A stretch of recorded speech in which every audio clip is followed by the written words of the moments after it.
Because it's Labor Day, but the following Thursday, and try to remember that it's Thursday this time, we're going to have a great program with Park Ranger Samantha Gray. She's going to talk about the history of Cape Cod bridges, and I felt like since we're about ready to tear them down,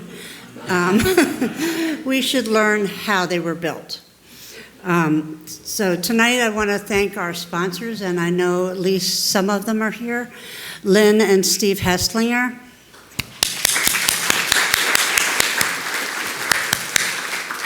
And Perry Wentworth, are you here today?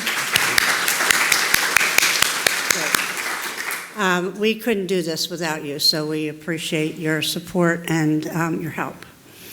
We are delighted once again to have best-selling author Michael Tougias, who's been here several times over the past few years.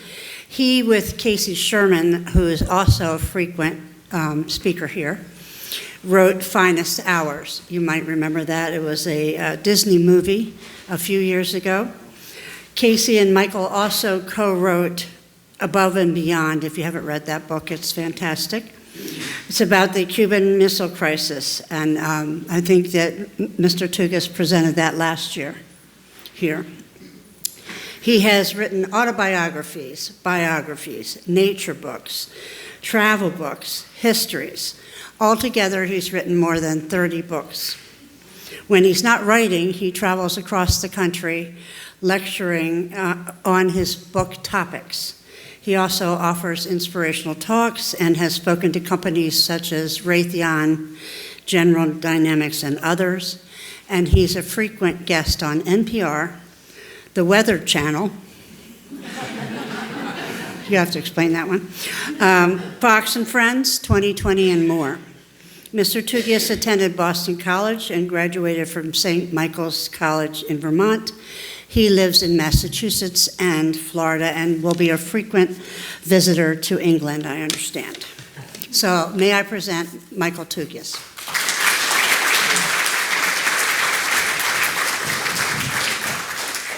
Thank you, Ann. Hi, everyone. Thanks for coming out. This is an inspirational program tonight. When I would interview these survivors, I thought to myself, I could have never done that. And then I dig down, how did they do it? Not physically, but mentally. How did they not give up? How did they take it to the next level?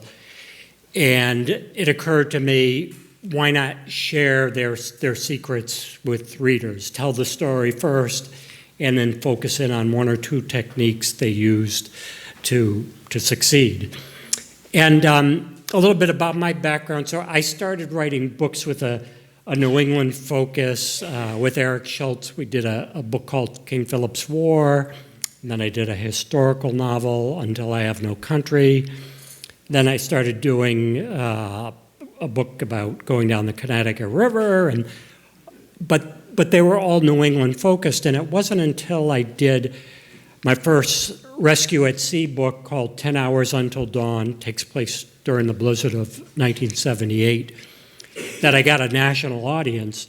So my agent was like, stay on that theme, and so the next few books followed that theme, and then I started to get into history. So more recently, one of the books I did is called So Close to Home, and this is about the first U-boat that rounded the tip of Florida, came all the way to the mouth of the Mississippi River, sank a big freighter, and on board that freighter was a family of 4, so it's their survival story when they're blown into the sea. But we were able to find the U-boat captain's war diary, and so the book also tells it from his perspective and what happened on that mission in the Gulf of Mexico, and ultimately how he died. And In my enthusiasm, I ordered 1,000 books, and I can no longer get my car in the garage. So this book is half price. And Thoreau had a great line. He said, Thoreau did have a sense of humor. He said, I now have a library of 900 volumes, 750 of which I wrote myself. It was his book, A Week on the Concord and Merrimack. They were up in his attic, and he never could sell them. So on this table here are the half-price books and the $5 books. And then Titcomb's has Extreme Survival and a brand new Cape Cod book called The Power of Positive Fishing. And then in the other room, I have books for young adults, mostly ages 8 to 14. They call those middle readers. And I've done a series with Macmillan. It's called the True Rescue Series. And then Little Brown has contracted me to do another series called the True Survival Series, because so many of the books kids are reading are fiction, and there's kind of a shortage of really fast-paced books that are true. So one of the books I did with Macmillan is a little bit different. It's a hybrid. They wanted young adults to read it, but also adults, and it's about the sinking of the Indianapolis. You probably know that story in World War II, the worst naval disaster in U.S. history. But Doug Stanton wrote a #1 New York Times bestseller with the same title, In Harm's Way, and he contacted me and he said, will you write a version that teenagers and people who don't want to read the big, 500-page book, so he called it a crossover, and he said, we'll put it as part of your True Rescue series, but it'll be a crossover.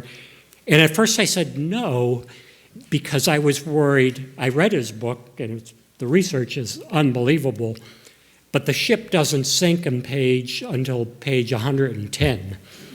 And I'm like, no teenager is going to go through 110 pages. They want to get to the sinking and what happens. And so I'd have to totally rewrite the book. And when I told him that, I expected him to say, well, thank you very much. But he said, I will not look over your shoulder. Do whatever you see fit. You've got this good series going. So it worked out perfectly. He was good to his word. And so in this crossover book, the ship sinks on page 12. So you get the idea. And I have a sign-up sheet. I do a newsletter every October. So if you're interested, here's one for the front half of the room. And here's for the back half. Just print your email, and I send out the newsletter in October, and I talk about what I'm working on and what's going on. And the reason that 3 books came out all kind of recently was that during COVID, all of a sudden I had all this time. There was no speaking. It was all, if there was any, it was all online. So, I made the best of a bad situation, and I've taken the last 6 months off and done nothing but be out on the ocean fishing. In fact, I was in the ocean today fishing and then couldn't catch anything, so took a swim, but not anywhere near Chatham. So the subtitle of this book, digs into the lessons. How did they triumph when most of us would go, I could have never done that? And I thought about, well, I'm speaking on Cape Cod, so I should focus on 2 Cape Cod men, 2 different stories. One is Brad Kavanaugh, lives in Bourne, and the other one is a Hyannis story that I'll get into. So that's how I'm going to open the presentation up, two local guys. So the chapters in Extreme Survival are grouped by the techniques that they used. For example, chapter 1 is called The Power of Little Steps. And that's when people feel so overwhelmed, they think, I'll never make it to the other side of this predicament. they break things down. They start thinking, what do I got to do in the next hour to keep going? And they try not to keep thinking too far ahead. And that lent itself to these two first stories I'm going to share with you. I also wove in some historical figures. You'll meet those, some you know. And then many people I interviewed did not make the cut because I wanted mostly multi-day events. I didn't want just an hour survival story. I wanted where the pressure is on for day after day, and where you've got to make the right decisions under incredible pressure. If you make a wrong decision, it's all over. So these first two Cape Cod people are Brad Kavanaugh and Ernie Hazard. Here's Brad. He was involved on a sailboat with 5 others that sank in a storm. And he's got to make so many decisions to make it to the other side. And this is a multi-day event, and not everybody makes it. And if I can borrow Extreme Survival, I'm going to read you what Brad said. Is this how I open up the book? Thank you. Because in his little quote, there's a lot in there. So this is page 1 of the book, chapter 1. The 5 shipwrecked survivors clinging to the 11-foot Zodiac were in the trough of a 30-foot swell and looked up into the green walls of water. That's when they saw the sharks. Brad Kavanaugh, age 21, could clearly see 3 sharks, and one was larger than the Zodiac. Quote, "It was bad enough seeing how large that shark was, but even worse was that the shark could clearly see us," Brad recalled. This shark knew there was life inside the life raft, and it wasn't about to leave. From the moment the sailboat he was on, named Trash Man, sank, Brad made up his mind he was going to live. He thought of his mother and how his death would crush her, so he said to himself, "I'm going to take this as far as I can, and because this is now my world, my reality, I'm going to embrace it. I'm going to fight to the end." So in that, that one little quote, he talks about he's not in denial. This really is happening. He's thinking beyond himself. He's thinking, I'm not just going to fight for myself, I'm going to fight for my mom. And he's going to take it as far as he can. And I said to Brad, I said, boy, that phrase is very similar to what Ernie Hazard said, which I'll cover in a moment. Make sure I don't walk off with this book. And so what happens is, after the commotion of the waves died down, the sharks are circling the life raft, and we're into day 3 now, and 2 of the people on board are so dehydrated. They say, we're just going to wash our mouths off with seawater. And Brad goes, no, you don't even want to get in that bad habit because seawater will, dehydrate your brain and you'll start hallucinating. And so the next slide, I believe, is from a documentary made about this incident. And they've got sharks around the boat, and they're packed into this inflatable Zodiac. And Brad is pleading with them, but they're doing just that. They're starting to sip seawater. And he keeps repeating his mantra, I am going to take this as long as I can. In other words, I'm not dead yet, so I'm going to keep fighting. And he tries to stop them, but he's unable to. And the way he explains it is a few hours later, one of those men who was sipping seawater suddenly goes, I'm going to get some beer and cigarettes. And he steps out of the life raft, and the sharks were right there. And poor Brad and Deb Kiley had to witness this. And then it wasn't too long afterwards, one of the other men said, I can see Falmouth. And Brad goes, no, you're safe. You're in the life raft. Don't move. And he goes, oh, yeah, I'm going to get my car. And he goes, too. and very similar to what happened with the Indianapolis in World War II and in harm's way. Just the temptation to sip seawater is so great, but the sodium will dehydrate. And so now this slide is not from the documentary. This is a real slide from a Russian trawler that rescued, there's only 2 left, Brad and Deb Kiley. And later I'll give you a quote from Deb because she had an interesting take on this whole incident.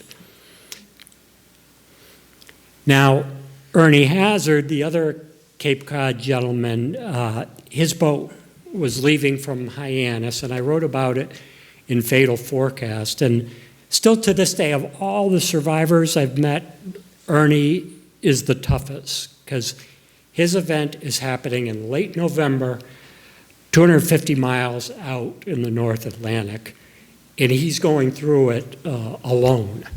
It's always harder when you're all alone and you don't have somebody to brainstorm with on solutions to your problems. So briefly, I'm going to take you through the events in Fatal Forecast. There was another boat involved. There were 2 boats involved. The Sea Fever left from Hyannis on the same day in November. And interestingly, the Sea Fever was owned by Bob Brown on the left, who owned the Andrea Gale in the Perfect Storm. So what are the odds that one owner would own the Perfect Storm boat and the Fatal Forecast boat? But he was such a colorful character, too. I've interviewed dozens of people that worked for him. They actually said he could be really charming on land, but as soon as you step foot on the boat, he turned into Ahab, and there was nothing on his mind than the fishing, and had no fear of the weather. Luckily, on that day, his son, in this picture, Peter Brown, lived on the Cape until recently, was the captain of the Sea Fever. And so when those waves started building, he told his crew, we're not going to be hauling any gear. We just got to ride it out. And the reason for the title, the Fatal Forecast, is the National Weather Service knew that their weather buoy at Georges Bank had been hit by a ship. And so the information coming back to the Weather Service was all messed up because the weather buoy was damaged. And they didn't bother telling that to the mariners. So they're assuming the forecast is reliable like in the past, and the forecast says maximum of 6 to 8 foot seas. It's going to be some rain, a little bit of wind. But by the time these guys wake up, it takes a whole day to get out there. By the time they wake up, the seas are 10 feet, and then they increase by 10 feet every hour. So they go from 10 feet at 6 a.m. to 60 feet at noon, and they're only in a 50-foot boat. So there is the Andrea Gale. Peter gave me this picture. He said it was a week before it disappeared. So, the challenge for Sebastian Younger in the Perfect Storm was he didn't really know what happened to the Andrea Gale. We know it went down in this terrible storm.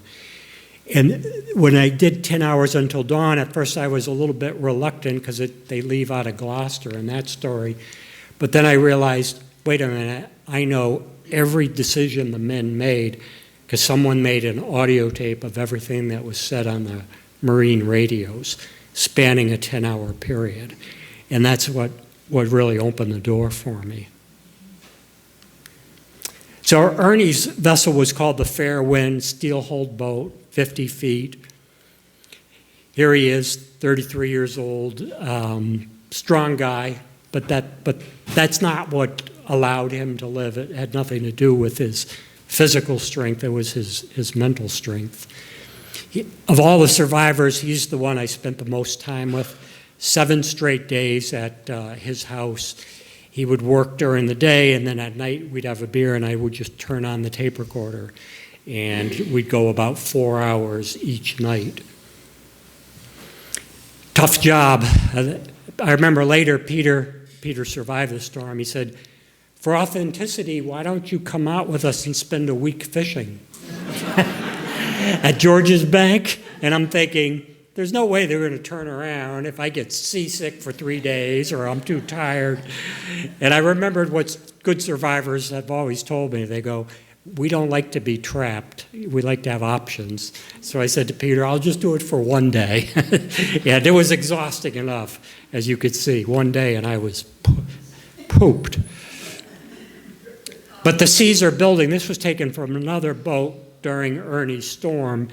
So 20, 30, 40, 50, 60, and then the survivors, both Peter and Ernie, on different boats, said one wall of water was coming at them that they estimate between 90 and 100 feet. I said, what'd you do? And they said, so that would be like the ceiling. I said, what'd you do? They said, all we could do is try to get our bow into it and go up and over the wave. And you can imagine seeing that coming at you. You'd be frozen in the cockpit. And the Coast Guard sent me this picture so you get an idea of, a wave that big would break. It wouldn't be able to support itself, so it would have this just breaking crest, and that's exactly what happened. And on Ernie's vessel, it spun the boat around, so now it hasn't made it over the wave. Now it's coming down the wave, surfing down at bow first. And when the bow buries in the trough, the wave picks up the stern and pitches it over the bow. So they call that pitch poling, probably the worst thing that can happen to you. And they're upside down. And only Ernie gets out. And I remember him saying, I found a bucket floating, the waves are crashing, foam everywhere. You couldn't really breathe because of the foam. But he said, I turned the bucket over and held it, with air trapped in the bucket, and that got my head above the foam so I could breathe. But he could see the overturned boat drifting faster than he could kick with the bucket. And he said it was an excruciating decision. Do I let go of the bucket and risk it all trying to get back to the boat? Or do I stay with the bucket that's keeping me alive? And he knew his best long-term chance of survival was to be with the overturned boat. So he risked it all, let go of the bucket. He had kicked off his boots. He's got nothing on but jeans, by the way, late November. And body surfs back to the boat. And on the other side of the vessel, he finds the inflated life raft, still tied to the boat. And he figures, all my crew members are going to be inside, but they're not. So he crawls in. He wants to stay with the vessel in case they get out. But he said about a half hour into it, he said, I could see the boat sinking right before my eyes. And he said, and I'm tied to it in this life raft. So he said, I quick as I could, I was able to untie that knot. And he said, then the waves just took me in this raft and sent me tumbling. He said, the waves tore off the ballast bag that hangs beneath it. And he said, many times I was doing 360s. And I always wondered, what would a wave of that size look like? So from my book, A Storm Too Soon, one of the pilots sent me this picture, and he said, if you look carefully, there's a raft just like Ernie's in this wave. And I'm like, where? And then he put in the arrow. So you get an idea of what Ernie was facing out there, just these walls of water dwarfing his life raft, and he's tumbling. So he's got all these decisions to make with, trying to stay with the life raft. And I think there's a slide of some of the bigger decisions. Here it is. By the way, he's got to score 100%. It's not like you get a 90% and pass. You got to get everyone right. The bucket we talked about. I did ask him, I said, so if you're being tossed outside of the life raft, when it's tumbling, why not tie yourself inside? And he said, I did think of that. But then I considered, what if the life raft does a 180? Now I'm going to be tied upside down and drown in my own life raft. And he said, an hour later, that's exactly what happened. And I said, what did you do? And he said, I swam out of the raft and crawled into the broken ballast bag, which is now on the top, and got in the fetal position and just hung on for dear life. And he said eventually the life raft came right side up again, and I was able to get back inside. But his thoughts were the key thing, and in Fatal Forecast I go into it, and in Extreme Survival. But the line I'll always remember, because I expected survivors to always think, I'm going to make it. No matter what, I'm going to make it. He goes, Mike, I figured I probably wasn't going to make it, but I had decided from the start I was going to go down fighting. And that was so similar to Brad's saying, I'm going to take this as far as I can. Same concept. The sea will have to kill me rather than me giving up. And he did say, and Ernie did say, giving up was an attractive option. That's how he put it, because it would be over quickly. 3 days later, the seas have gone down. A plane spots them. Coast Guard cutter comes out. Tom McKenzie was at the wheel of this little launch that came from the cutter.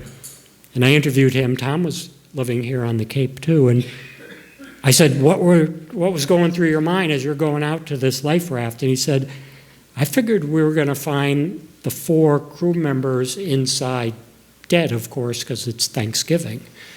And they've been out there 3 days. And he said, so when I pulled up next to the life raft, I reached out to steady myself. And he said, I almost had a heart attack. He said the little doorway opened, and there was a guy entirely blue with a black beard, but alive. And it was Ernie. And here they are bringing him back. Amazing Ernie could sit up. He's in the blanket there. I said to Ernie, I found a picture of them bringing you back. Do you want to see it? He said, I don't think I can handle that. And then there was a funny part. They wanted to bring him to a hospital right away, so they had a helicopter come out to the cutter. And he said, I did not want to get in that basket. And I'm like, that would get you to the hospital. What's the big deal? And he looks at me and he goes, try it sometime. And what he meant was, the cable's as thin as my finger. It's going to be, take him over the very ocean he's fought 3 days to get out of. And then as I got to know him better, he goes, and I'm afraid of heights. And I was like, after all you've been through, you fought to not go in the helicopter. He said, yeah, I was trying to throw punches, but I had no strength. So the way he survived was breaking down those 3 days into 1 hour periods. And he would talk to himself. He would say, good job, you did it for another hour, keep it going, keep it going. And he would say that out loud. And my example is writing a book can feel overwhelming. So I try not to think of the big picture. I try to think just focus on the one chapter and then celebrate when that chapter's done. Then do the same, and pretty soon you've strung together the chapters, because so many people I meet give up at the beginning, because it is overwhelming, particularly if you have reams and reams of research that you have to sift through. So the next chapter is about survivors who used the technique when they wanted to give up. They thought of a bigger reason to fight on, outside of themselves, I call it.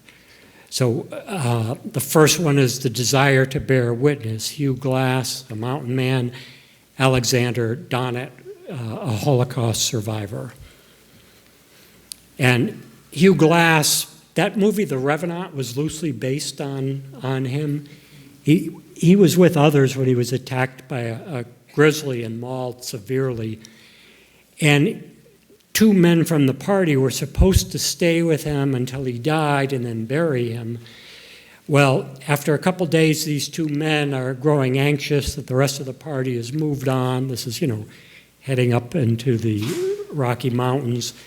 And they leave Hugh Glass. And to make matters worse, even though it looks like he's going to die, they take his gun and they take all the food, going, well, he's probably going to die. It's a good gun. And Hugh said when he did recover, and he makes this remarkable journey of 200 miles, mostly crawling, he said one of the things that kept him going was revenge.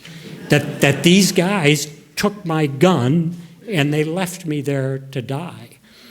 And so again, he's thinking not just of himself, but a bigger reason to tell the world what happened to him.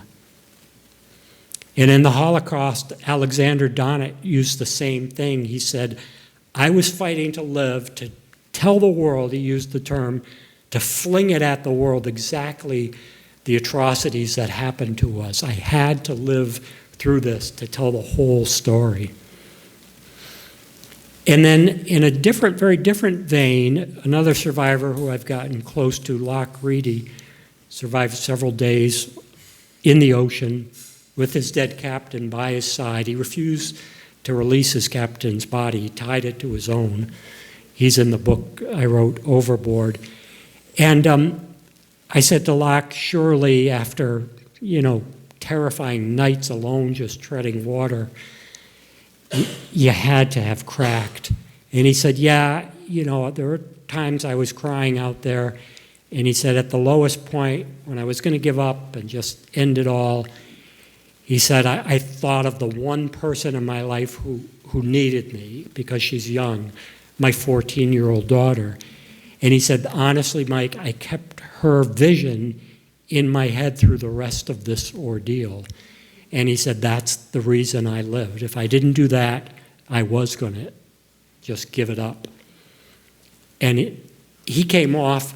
The reason he ended up in the ocean was his vessel came off a wave sideways like this, and even though the captain and he were tethered, the captain's tether broke. The force was so violent, and Locke was trying to secure the life raft to the boat because it was too far away for anybody to get in. And when he jumped into the life raft, the boat capsized a second time and flung him into the ocean. So in the book, I don't go into it in extreme survival, but in Overboard, the story departs. What happens to the three on the sinking boat, and what happens to the two men taken away by the seas, including Locke? But 3 days later, he makes it, and here he is reunited with his daughter that kept him going. So again, he's thinking not just of himself, but beyond himself. I talk about adrenaline in the book and emotion, because normally we think of adrenaline as giving us superpowers when we're in a survival situation, and that can happen, but it can also prompt us to make quick decisions or a little bit of panic. And if anybody's ever been lost in the woods like I have, you know that feeling of, oh, I got to get out of here before night. Nobody knows I'm out here. And, your body's saying run, and that's the last thing you want to do. You're going to trip and fall, perhaps hurt yourself. So it was really hard when it happened to me to just sit down, even though night's closing in, and stay in one place and start to think through what am I going to do in a rational way. And same thing with emotion. It fosters these quick decisions, and that can apply even in people's daily lives like emails. I learned the hard way, if you get an email that boils up your emotions, don't answer it right away. I remember years ago when I was working in Boston in the corporate world, somebody sent me an email. I thought it was kind of, condescending and rude. So your emotions get up. I fired right back, and the whole thing became this big brouhaha. All I had to do was go home, sleep on it, and the next day I would have answered that email in a much more measured way. And I think it's the same in situations where you're under a lot of stress. Try not to make a quick decision, if that's possible. I know it's not always possible. And examples of this are like Kennedy and the Cuban Missile Crisis. In Above and Beyond, we have the Kennedy tapes. He secretly audio recorded every meeting he had on the Cuban Missile Crisis. And in the early meetings, the first 2 days, it was unanimous. Everybody wanted to bomb Cuba, including Kennedy. But as day 3 came on, started saying, don't you think this is going to lead to World War III? Don't you think millions of innocent people are going to die? And he's letting his emotion go down, and he comes up with the idea of the blockade. And the military, the Joint Chiefs of Staff, Curtis LeMay, who's there, they're all saying, that'll never work. And Kennedy goes, it may not work, but that leaves me more options before we're into full-scale war. So he kind of tamped down his emotions. Humor is another good way to do it. This pilot and co-pilot are in trouble. And the pilot adds a little humor. Won't this be a fun landing? And the co-pilot goes, whatever you do, keep us away from the city. And then the pilot goes, I'll write your pilot certificate if we make it. And then he tries to add that positive interjection, when we make it. And they do make it. It's an incredible story. In fact, just a couple months ago, I met someone who knew this particular pilot. I have found more people, myself included, get in trouble because the plan you arrive at to get to whatever it is your goal is becomes inflexible. And I think the goal should be fixed, but the plan should be as fluid as possible because new information is coming in all the time. And, here's an example I write about in the book. It happens at Half Dome out in Yosemite. Climbers are going up. There's 5 of them. 2 are relative newcomers. And as they're going up, climbers are coming down from the summit, and they say, you guys should abort because there's dark clouds coming in, and you don't want to be caught up there in a lightning storm. And the more experienced climbers go, yep, we know all that. We'll be fine. We've done this before. And the new climber's thinking, this is not good, but he relinquishes control to the, quote, experts. And, of course, you know what happens next. When they get to the top, that weather does close in. The lightning strikes 4 out of the 5. And one of those newcomers, he was one of the survivors.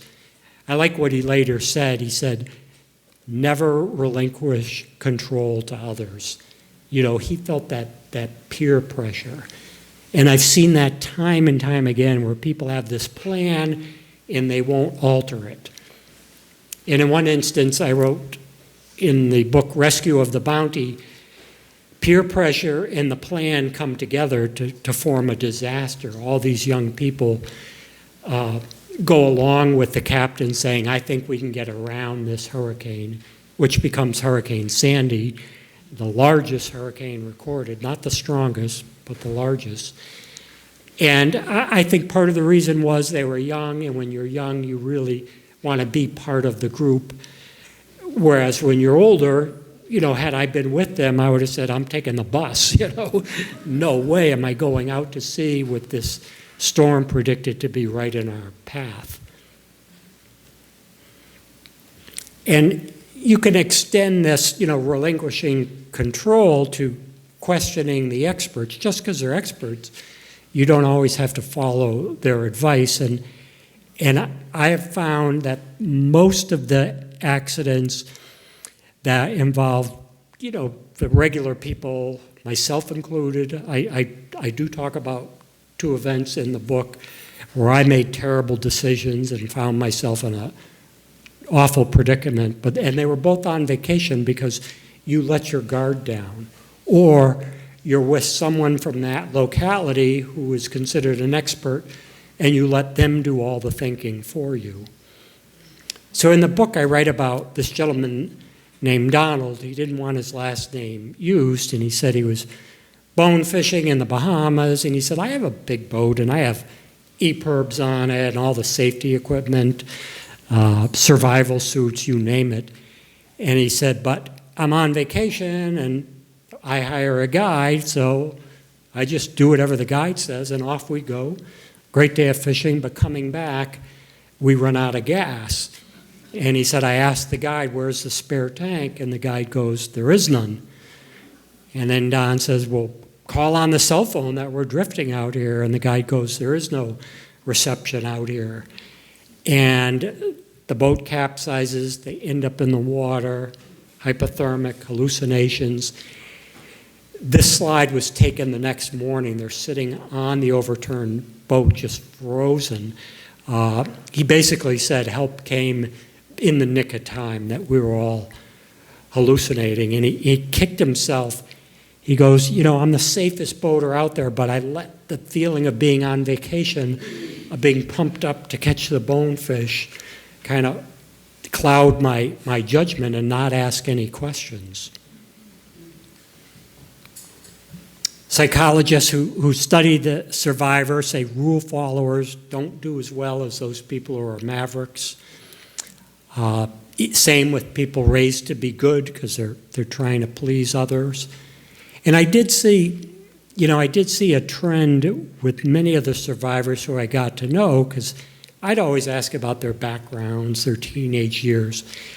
And many of these survivors would tell me stories of their teenage years that showed, one, they were kind of mavericks. They would do things that I didn't do in my teenage years. So I'll give you an example. Ernie Hazard, I'm saying, so, we're getting into his teenage years. And he said, yeah, one time he drove motorcycles. He said, I took my bike from Canada to Mexico. And I said, wow, your motorcycle all that way? And he said, no, my bicycle. And I said, who'd you go with? And he said, nobody. And I'd go, where did you stay? And he said, by the side of the road. And I was like, I would have never done that at age 17. I would have needed, a whole support van. He just does it on his own. So he's used to being alone, making decisions. And in that respect, he was very similar to many of the best survivors I've interviewed. So when they're really in a terrible situation, they've had some experience being all alone in some, adversarial conditions. And that word adversarial, or we're all going to face adversaries in our life and difficulties in our life, was what prompted me to finally do this book during the COVID lockdown. I was thinking, this will be a fast-paced read, an exciting read, but we're all going to face something really difficult. We all probably have. Here's some tips on how to get to the other side. So that's what kind of propelled me forward. A little bit different twist of the normal survival book. Good decision makers, they like to choose the decision that's reversible if they have that option. They don't like to be trapped. They're not afraid to make a U-turn. They'll come back to that goal from another day or another angle or another direction. And when possible, they try to test the waters first. Bad decision makers say things like, I've come this far, I might as well keep going. And that's not a good tactic at all when new information's coming in. Or I've invested so much of my time and money. And then when I was coaching basketball for many years, the young kids would always dribble into corners, and I would say, don't do that because you're trapped there. You want to have options. If you go into the corner, two opposing teammates are going to trap you in there, and you're not going to be able to dribble out or pass out. Go to the top of the three-point line, then you can pass, you could drive to the hoop, or you could even shoot. You've got options. So Deb was with Brad Kavanaugh on that Zodiac where the two men drank seawater. And before the trip even started, she tried to bail out of it. She had signed up for this sailing trip and then just had a bad feeling about it. And my definition of intuition is a little different than the way most people think. I think intuition is subconscious clues that we cannot yet articulate, or we don't know where they're coming from, but something's telling us to either go for it, which I've done and ignored other people, and usually my gut was right, or something feels off about this, don't do it.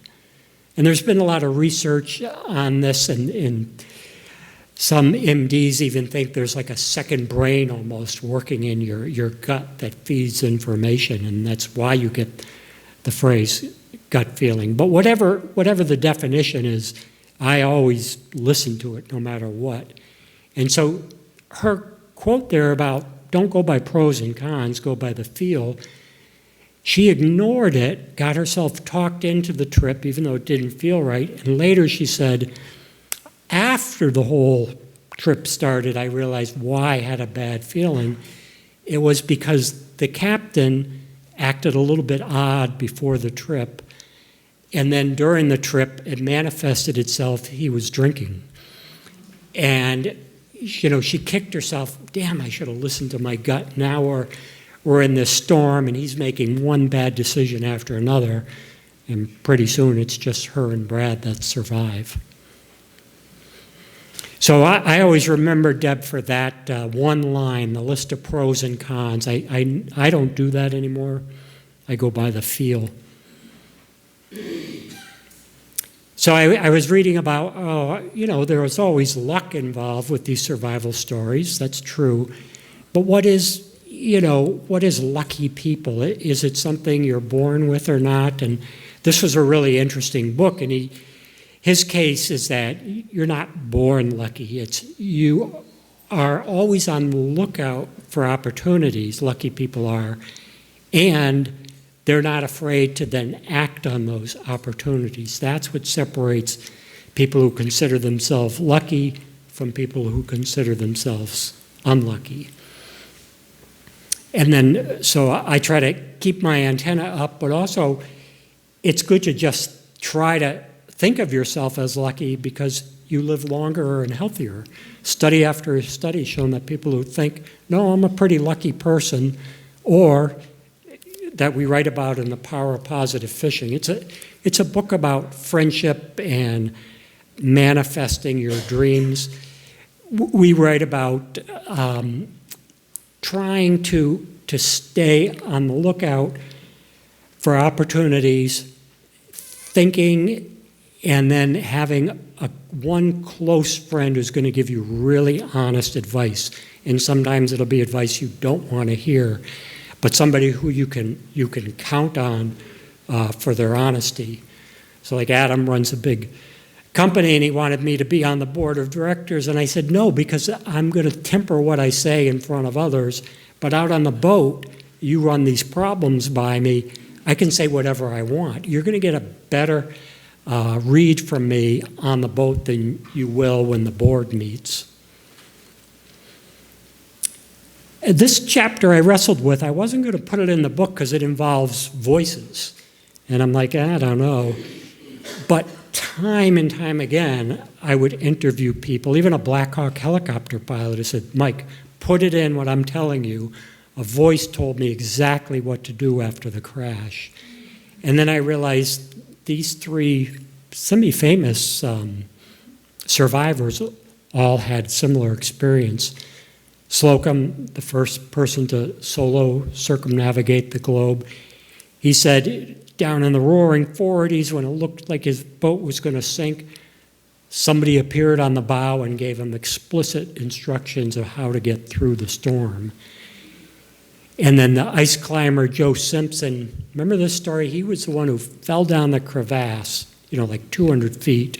So they figured he's dead. But he wasn't dead. He came to, and he's got to now, with shattered legs, using his pick, go inch by inch out of there and cover several miles.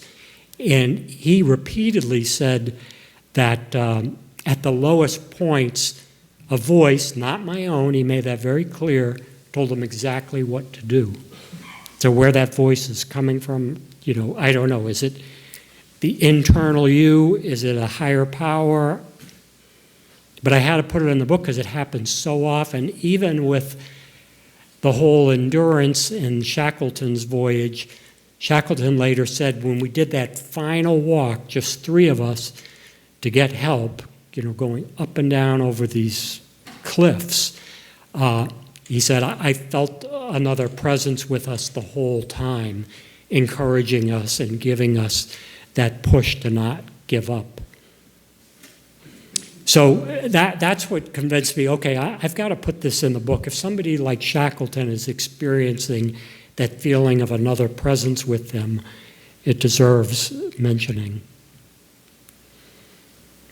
When you hear everything's under control, that's when your antenna should go up. Usually it's not. Remember the Costa Concordia? It was a woman on board that saved the day. The captain's going, everything's under control, and she's thinking, no, it's not. We're listing, and she's the one who calls the Coast Guard.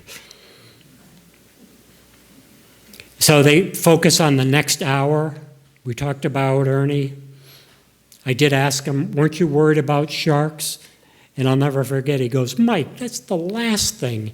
Drowning or hypothermia was going to kill me. So that was out of his control. He wasn't going to worry about something he couldn't control. Amy Racina, she had fallen off a trail, knew she'd made the mistake I've often made of not leaving instructions of where I'm going and when I'll be back. So she knew she had to try and find her way out. And so she put away the fact that she's in an area that's prone to flash flooding because it's out of her control. But instead, she chooses a goal of a tree. Can I get from here to the tree? And she does by crawling. And then she chooses another tree and another. And she gets to a trail that did have some other hikers on it. I'm going back to my King Philip's War roots. Mary Rowlandson was one of the toughest survivors, and she left an amazing account of her 11 weeks of captivity with the natives. And she just kept thinking, what can I do to make my situation better? And one thing she did was knit caps so she even knit a cap for Metacom's son. That's who King Philip is. And that got her a little extra food because she said, I was starving and so were the natives. This is up towards the tail end of the war. But again, she's looking at what can I do to improve my situation in the next few hours. For as long as it takes, this is I think it's the last chapter. Some of you might have heard of Howard Blackburn. Most of you know John McCain. Both had that same thought. I don't have a deadline. It's just for as long as it takes. Blackburn got swept away from the mothership in his dory, and his shipmate gave up, but he said, no, I'm basically frozen, but I can keep rowing in a northerly direction where I think land is. And he does make it. I'm obviously shortening the story. But his hands freeze around the oars, and he loses all his fingers. And you think, wow, an incredible survival story, and that's, kind of the end of reading about Howard Blackburn. But he goes on to cross the Atlantic Ocean twice alone in 22-foot boats. And in the second one, he breaks the world record, doing that with no fingers, on the very ocean that almost took his life. So an incredible fortitude. And John McCain had that same approach for as long as it takes, and he used the phrase steady strain. That's what he would tell other POWs. In other words, keep that mindset at an even keel. Do not get too pumped up when you hear rumors of a release, because it happens too often. And he said in his autobiography, I'd see men crash when there was no release. So he said, for example, I saw a fellow POW, we got an extra carrot in our soup. He took that to mean they're going to fatten us up and release us. And when it didn't happen that week, he gave up and died. And for McCain, it was 7 years of this steady strain. He said, I never got too high and I never got too low, no matter what they did to me. And he went on to have this incredible life as well. So even though there can be this post-traumatic stress, it doesn't mean it's going to cripple your successes in life. In fact, most of the survivors I interviewed have gone on and had very successful lives, and those who were mountain climbers continue to climb mountains. Those who were on the ocean continue to go out. Humor can help. Shackleton knew the men had to have it.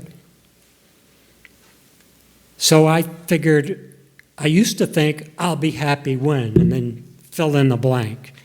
When they make a movie about my book, when I get a promotion at work, when I can afford my first house. And I realized that's a terrible way to live, because you're kind of living in the future rather than the present. So I had to kind of reverse that thinking. And my new little phrase is, thank you for putting me on the path to, and fill in the blank. And here, you're enjoying the journey. You may or may not get there, but you're enjoying the journey, and it's still good to have those goals. So you could see some interviews. My favorite on my website is the one with Locke Reedy, the one who was thinking of his daughter. Anthony Everett did a great interview with him on Chronicle. And my daughter put all 30 books in one collage. And look, everybody's reading Extreme Survival. She said, I read it cover to cover, Grampy. It was perfect. And then final thoughts. I wanted to leave you with a quote from Ernie, because I would say, boy, in many cases you had no control out there in the life raft. And he said, you always have control, you always have control over your reaction to what's happening to you. And then I said, boy, that's a insightful way. Tell me more. And he said, well, looking back at this whole event, he said, going forward, these are 3 years I'm living, so I don't let the little stuff get to me. And ever since spending those 7 days with him, I truly try to let little stuff just go, and have gotten better and better each year. And then he closes Fatal Forecast with, and when bigger problems come along, I figure somehow I'll solve them. Because we've all been through difficulties, and we've gotten through them, and we'll do the same. And this book gives you a little more encouragement and a few new techniques. Thank you very much. Thank you. And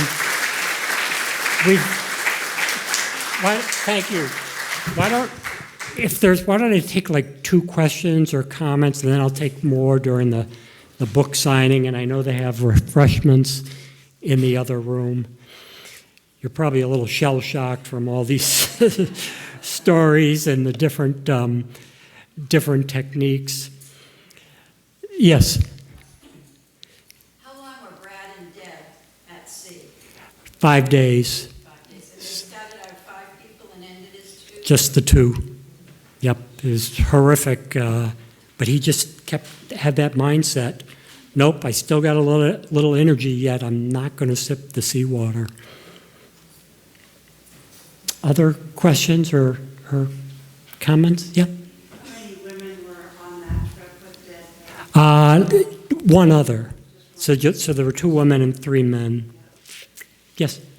I just have a little comment and a story to share. I first met Michael, I believe now it's been almost 25 years ago, when he was first written Until I Have No Country, which I fell in love with that book. And our son was a Cub Scout. My husband and I would go to Cub Scout meetings. And so we lived in Norfolk. Michael was living in Franklin, Massachusetts at the time. I called you up and said, would you come and talk to our Cub Scout troop, for the whole troop for the town? And you came and delivered a wonderful presentation with all the little doodads from the Indians, and it was, the boys were enthralled. And then at one point I said to you, Michael, you have a full-time job, you have a house and a mortgage and a wife and 2 children. Where do you get the time to write? And at that point he said, I stopped watching TV. How kind. Thank you. I still don't watch much TV. It's pretty bad. There's so many great true stories out there. I wish they'd make more documentaries or more stories based on the truth, like The Finest Hours. I was happy with the movie. 80% of it was accurate, so that's pretty good for Hollywood. Well, I'll be happy to take more questions during the book signing, and I want to thank the Friends of the Tales of Cape Cod, and hope to see you again soon. Thank you. Thank you.